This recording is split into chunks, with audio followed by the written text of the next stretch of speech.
Okay, I believe we are live. I want to welcome everybody. My name is Eric Nolan. I'm running for Flagstaff City Council, and I wanted to do another Facebook Live event where we would engage within different issues. This one is about open spaces, and today I'm pretty excited. I have a guest. His name is Andy Bessler. And Andy, we're going to bring you up on the screen here. And just wanted to say hi, and if you'd like to unmute your mic, introduce yourself, and talk a little bit about what you do as far as conservation and why you're passionate about open spaces. Sure. Thanks for the invitation, Eric. I appreciate the conversation. My name's Andy Bessler. I live here in Flagstaff. I originally am from Colorado, but moved here in the mid-90s. And I currently work at NAU at the Institute for Tribal Environmental Professionals, but I spent many years as a staffer for the Sierra Club. So I've been working since the 90s on conservation issues and protecting public lands. And I currently serve as the vice chair of the Flagstaff Open Space Commission. And of course, I'm speaking here today on my own behalf, not on behalf of the Open Space Commission. Great.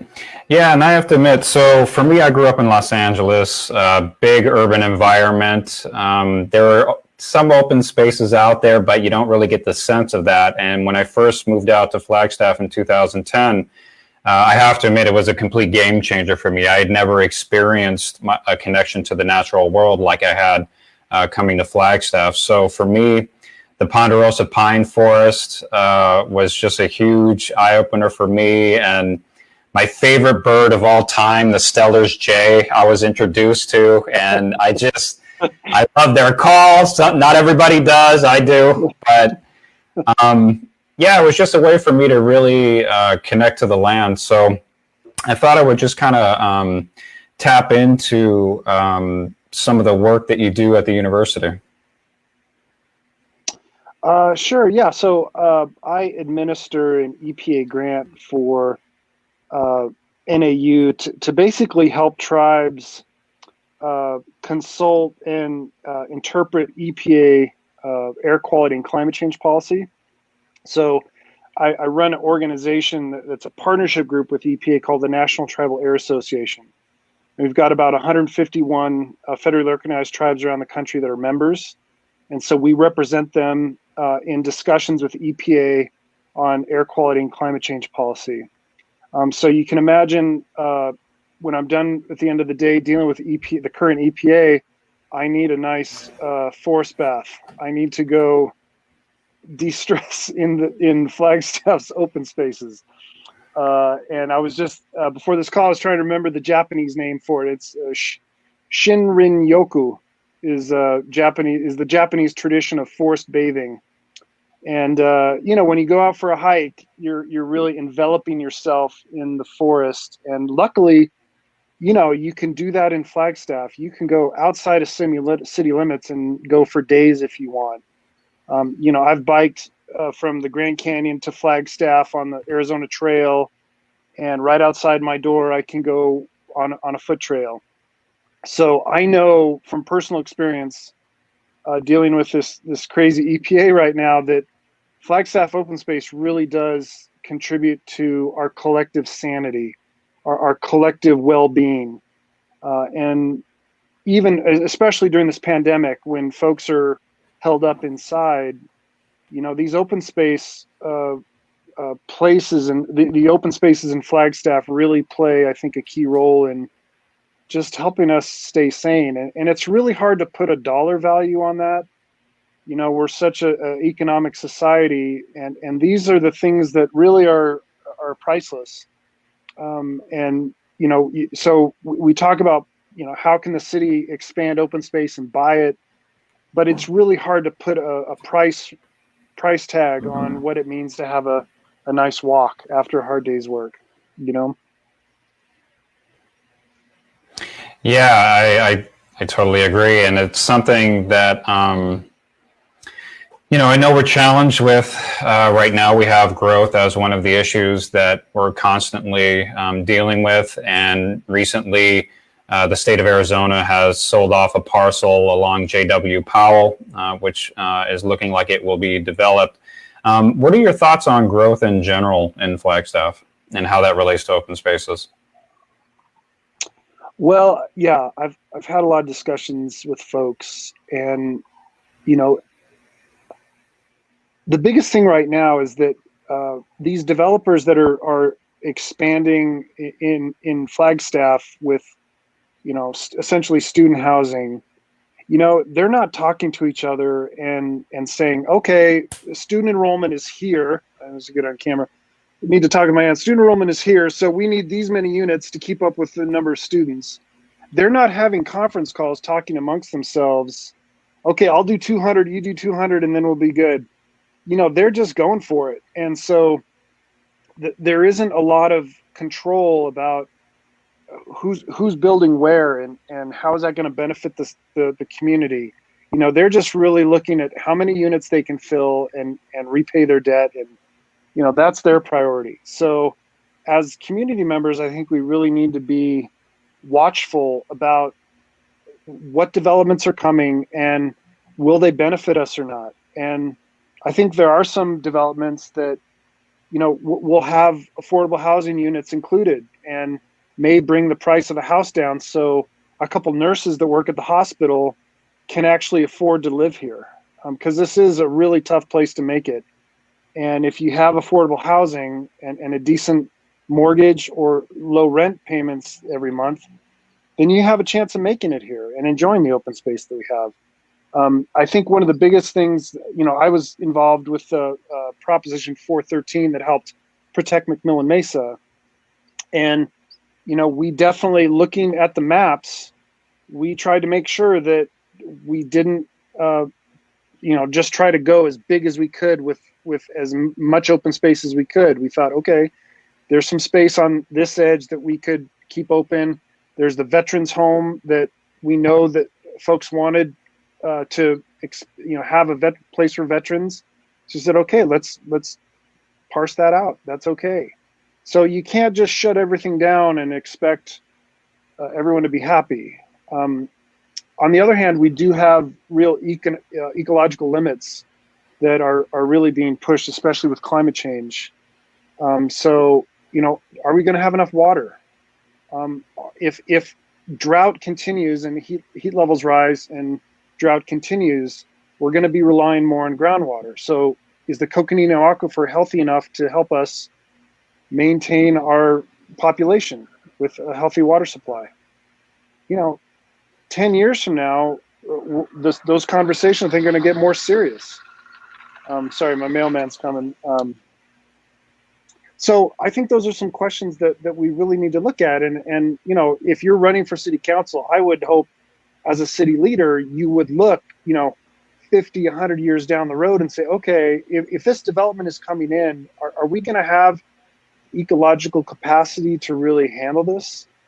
And, our state government, our federal government isn't really doing that. They're not saying, oh boy, I'm really concerned about Flagstaff's water. They're not thinking that. So it's up to us, I think, to really protect our own community. Yeah, I agree. And I've really looked into that because, especially with sustainability, which I do have a background in, I was also concerned about water. And the more that I started to look into our water supply, we're roughly at about 82% of our groundwater capacity for our 100-year plan. Now, that, to me, it sounds like, we have water, but the problem with that is, like you're saying, if you're thinking 50 years, 100 years down the line, or even in terms of generations, your kids, your grandkids, your great-grandkids, are they going to have water at that point? Because this summer, we had a record-breaking heat and a record-breaking low all within the same week. So we are seeing the extremities of climate change starting to unveil itself. Never mind the record-breaking hurricane season that we've also seen. So we're seeing a lot of fluctuations in the way that our climate is operating. And it does concern me because, as a lot of climatologists have predicted, and the science is pretty clear on this, the Southwest is going to become drier. It's going to become more arid. So what does that mean in terms of how we're structuring an entire civilization to create more growth. And I was wondering, I think now would probably be a good time if my volunteer Emily could bring up the first map. I wanted to bring up a map of some parcels that the city is interested in purchasing for open space. And this has been discussed in the Open Spaces Commission meetings. This is something that folks can find online. And if anybody would like to leave a comment or question below, feel free to do that. I can either direct you later or we can address your question if you have it now. But these are parcels, particularly in the southeast there. You can see those red boxes that's over by Walnut Canyon, where we were looking into purchasing those and then determining them to be open spaces, so that way they're preserved. And I think it's important that as a community, we do look at this, because if we're going to continue to grow, if we're going to continue to build out, we want to make sure that certain places are preserved, if especially they're sort of on the outer edges there. So I was kind of wondering your thoughts on this. You know, do you think this goes far enough? Do you feel like it's not enough if we start to look at land purchases or other properties to maintain as open spaces? Yeah, I know that with the pandemic and the economic crash that we've had, you know, the city of Flagstaff is in a pretty tight spot with their overall budget. So I know that, you know, they're not eager to go ask for more funds to buy anything, pencils, paper clips. So, you know, buying land is definitely a commitment. But I know with McMillan Mesa, you know, with the Prop 413 that protected the greater Buffalo Park area, you know, the citizens really, it was one of the largest voting margins in city voting history. I think like 82% of the voting block voted to support it. So I know that there's public support for protecting open space in Flagstaff, because that's why people move here. That's why people love this place. So if you ask, do you want more of it? I think most people will say yes. It's really to try to figure out how it works financially to buy those places. I know a lot of those blocks are state trust lands, and there's an auction right now for the section, like you mentioned, down by John Wesley Powell Boulevard. It's going for $10 million as the starting bid. So I think if the city did put a bond measure out, I think there would be public support for it. But I think there has to be a long-term plan for measuring out over time, so that the hurt is over several years. That would be my strategy, is to not just have it, you know, because I think sometimes the city staff really want to cram everything in and say, we're only going to get one chance at this, so let's pack in as many bridges as we can and do a bond on all these bridges, you know. And so I know that but I think you got to kind of stretch it out over time. And so I don't know if, you know, we could prioritize those spaces and say, okay, well, over the next 20 years, you know, we're going to work on buying these plots, because it is kind of a matter of time too, because the development pressure is always there, and the state lands department isn't prioritizing open space like we do. So it's a challenge. And I personally don't know, with the pandemic the way it's going, you know, if the city is going to have the appetite to do a bond measure in the next 2 years, or at the next election in 2 years. I don't know.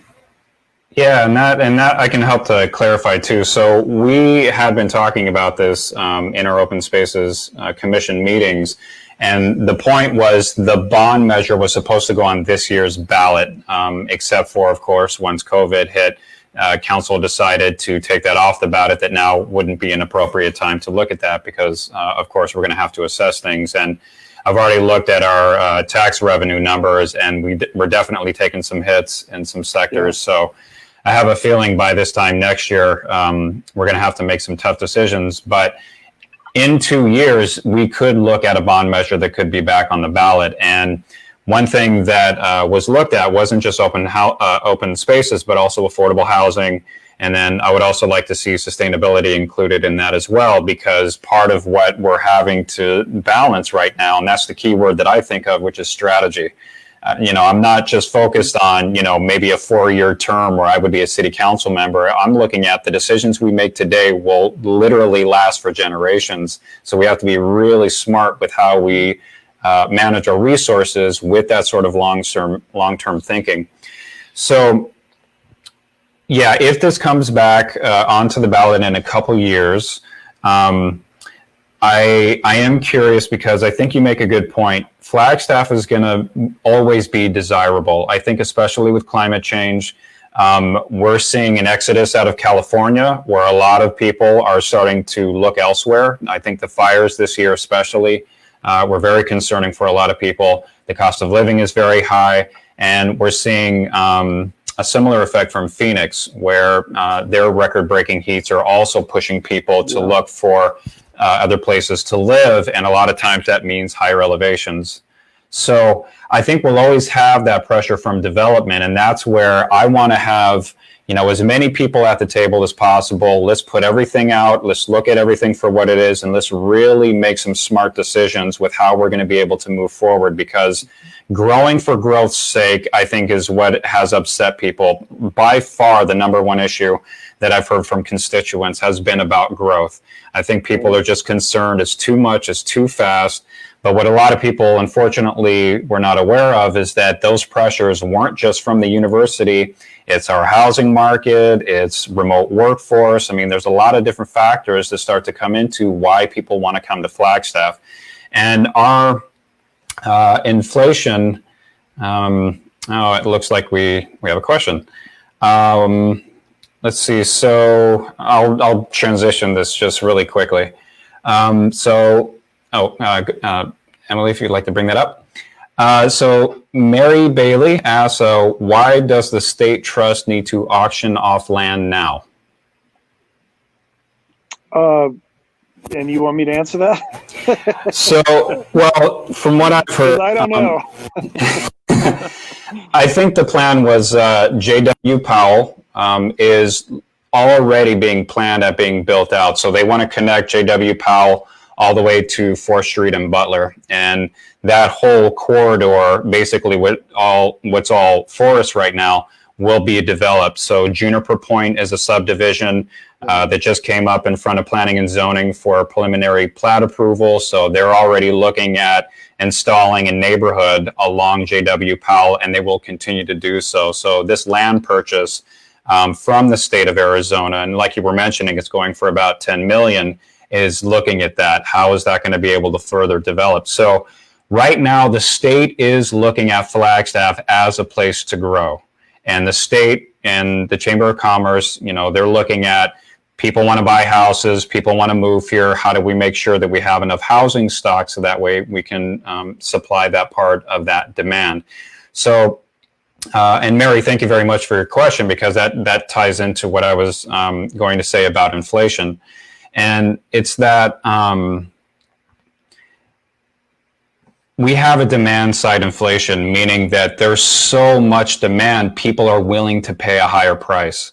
And as long as we have that going on, growth is going to be a part of the formula. And I should also point out there, because a lot of folks, I don't think are aware of this, and I sure wasn't until I learned about this, but we are preempted by the state in our ability to limit a lot of growth.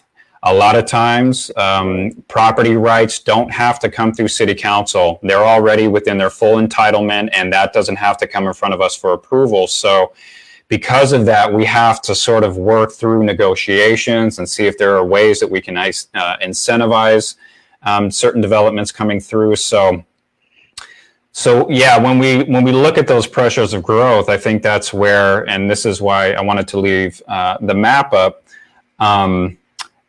we need to be careful with how quickly we're just going to start building out, and really start to consider how are we bringing in all these other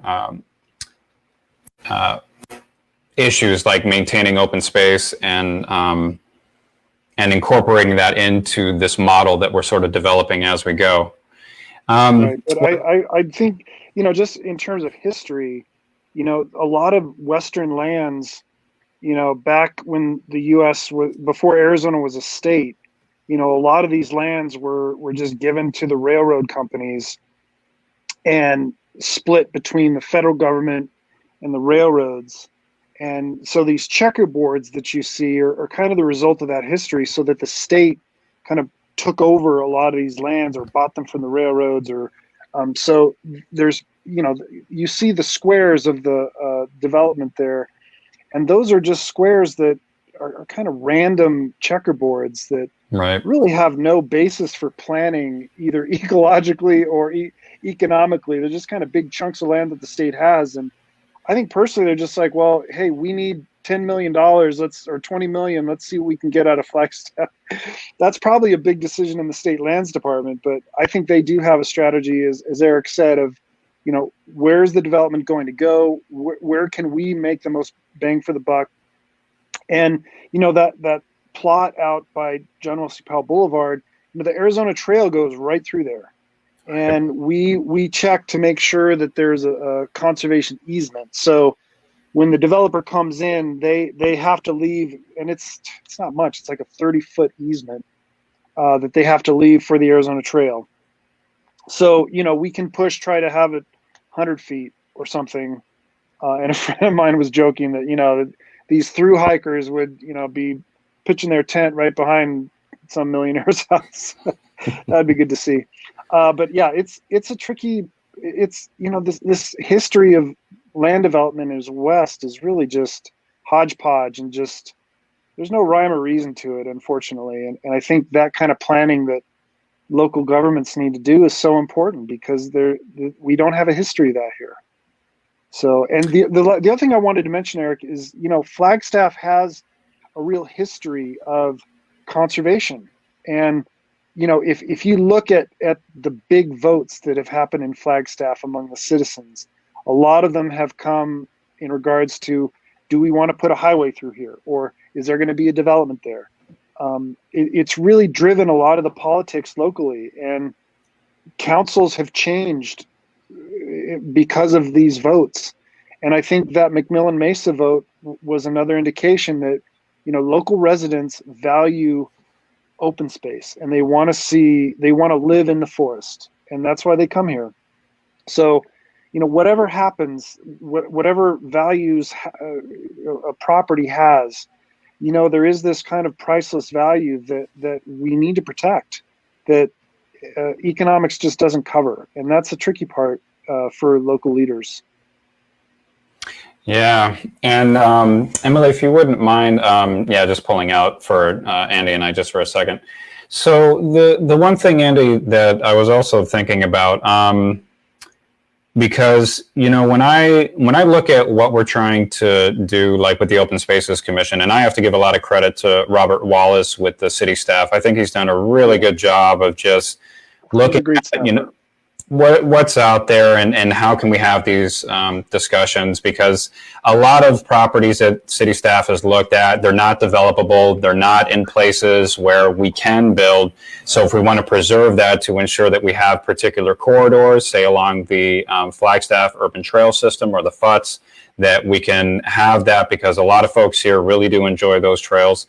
Right.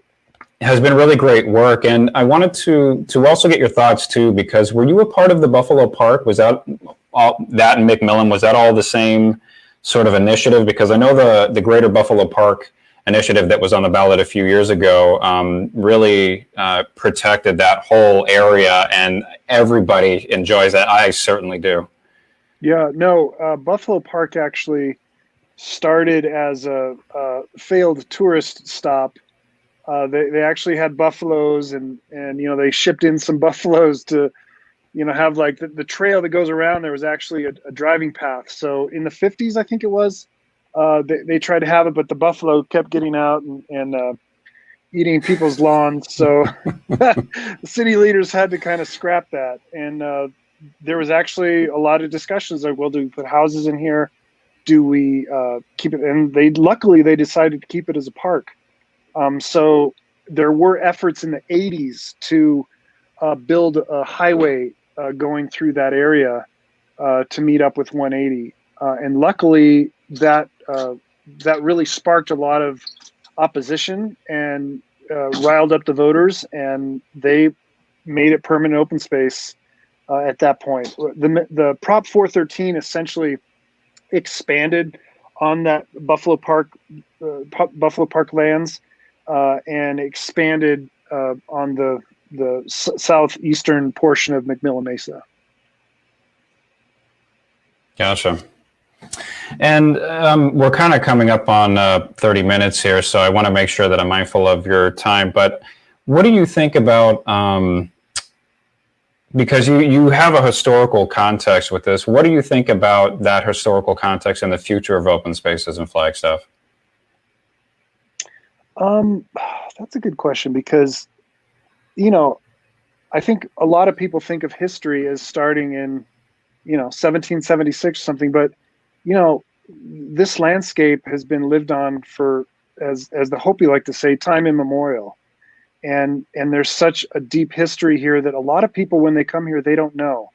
If you go over to the Eldon Pueblo, there are ruins there from the 1042 AD or earlier. A lot of the petroglyphs in Picture Canyon are hundreds of years old, and so we have to remember that we are living on sacred ground. This is literally at the foot of a sacred mountain that over 22 tribes have ascribed significance to. So I try to keep that in mind, that this is a very important place to a lot of people. And if you find stuff on the landscape, it's probably hundreds of years old, and going back hundreds of years even, of how Flagstaff got started with the railroad coming through here, and the springs that these guys found that really was able to make a railroad water stop, and places where they could get the timber for the railroad lines. This is an important place, and I think a lot of people that came here, it's important to know that history, and that's why I really like learning about that. So like McMillan Mesa, I just learned a couple of years ago that they wanted to put an airport. Like back in the 20s, they're like, hey, this is a good place for an airport.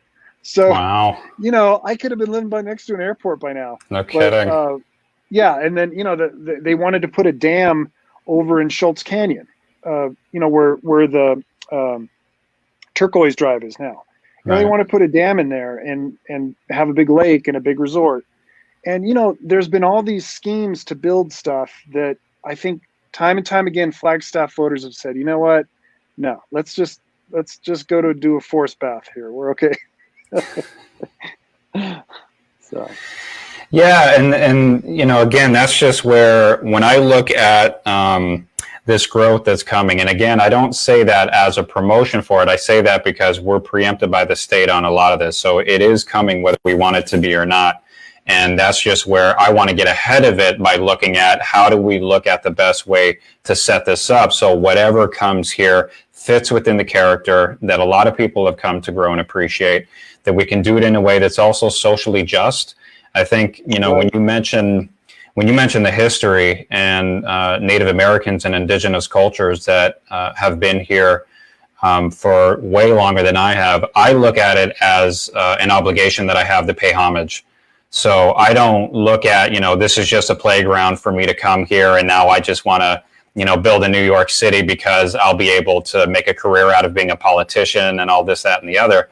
I look at it as, we do have a demand that human beings from all over the world are moving here. And especially within the Southwest, as we mentioned before, because of climate change. So how do we do it in a responsible way where we're paying attention to our resources? Because, when we were talking earlier about water, the Red Gap Ranch project, I have my reservations about that only because it's 40 miles east of town. It's going to be a pretty significant investment just to get it up and going. But then the maintenance alone on that is also going to be costly. And how are we trying to factor that in if we're continuing to grow? So yeah, and if you do get on council, Eric, and I good luck on your campaign. Having that kind of immediacy of issues that come up on each agenda item, to keep that kind of sustainability, long-term perspective. That's a real challenge of leadership. And I just know that that's important. You have to have that long-term view going forward and also going back and really understanding, that full depth of where we're at right now. All these ancestors that came before, we're standing on their shoulders and they busted their butts so we can have this great town. And I try to be cognizant of that, to remember, like, a lot of people have struggled to have this place here. Flagstaff burnt down like 2 times or something before they said, hey, maybe we should build this town out of stone. So, it's been a real struggle. And I just know that, there's a lot to learn from history, but you also got to look forward and think, man, what are my great grandkids going to do here? How are they going to drink? Right. So I appreciate that perspective. Well, Andy, I think we're coming up on time. Are there any other comments or anything you'd like to kind of finish off with? No, it's getting dark. I realize you can't see me very well. Fall is coming, so I hope folks, I hope winter's coming. We'll see. I hear it's going to be pretty dry.